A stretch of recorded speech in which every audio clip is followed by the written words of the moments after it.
Okay, part 2. Now, I'm going to try to hurry up with this. I can't believe it turned into such a long story. Anyway.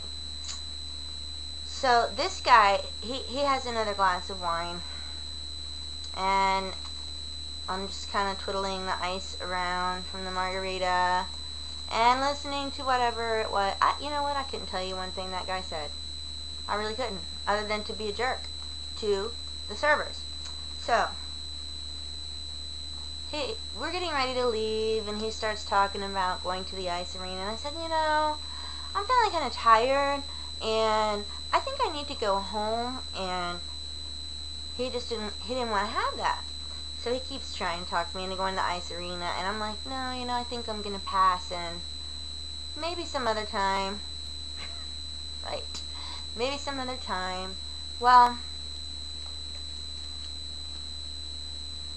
then, I know what it was. Then he says, well, I just bought this new house, and I want you to see it, and why don't you just at least let me take you by to see my house?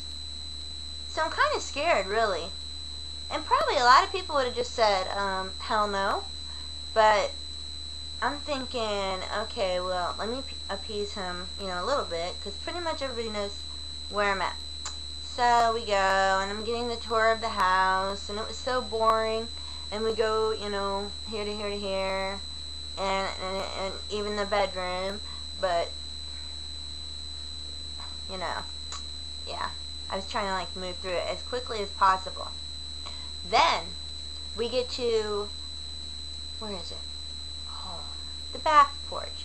It's not a porch. I mean, it's a lanai, and the lanai with the pool and all of that, because he wanted me to see the pool and everything. And I'm looking around, and there's driftwood hanging everywhere, right? Which is actually kind of cool looking, except the ex and I used to go down by the river and collect driftwood, which I have hanging in my bathroom, actually, because it looks really cool in my bathroom, right? But at that point in time, I was not properly equipped for that. Okay? So I started crying. And didn't want this guy to see me crying, so I'm just trying to really pull it together. And I told him, I said, I really need to go now. And then you want to talk about Saved by the Bell? Seriously. I got a phone call, and I know you shouldn't answer the phone when you're on a date, but it was my boss. Actually, he wasn't really my boss. He was the supervisor over my whatever. I was on call. And I thought the call center didn't close until 11, but it closed at 7. So that person had been getting all of my calls. So finally, I was able to say, oh my God, I'm supposed to be working. I really have to get home, and then that is when he finally accepted it, okay, that I could go home. So he took me home.